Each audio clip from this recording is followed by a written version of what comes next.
অথচ সামান্য একটু অন্যায়ের কারণে আমার ব্যবসার ইনকামটা হারাম হয়ে যায়।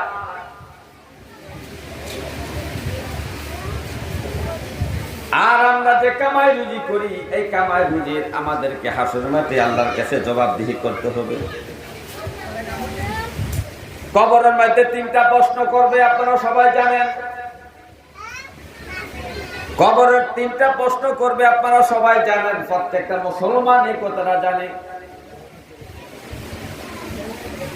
কোন ফেরেশতায় প্রশ্ন করবে তাও জানে। মুনকার এবং নাকির নামক দুজন ফেরেশতা তাকে প্রশ্ন করবে, প্রত্যেকটা মুসলমান জানে। নারী থেকে পুরুষ পর্যন্ত সবার কিন্তু নাম মুখস্থ হয়েছে মুনকার নাকির। তিনটা প্রশ্ন করবে, কিন্তু অনেক মুসলমান জানে না হাসরের মাঠে স্বয়ং আমার আল্লাহ 5টা প্রশ্ন করবে প্রত্যেকটা নারী পুরুষকে।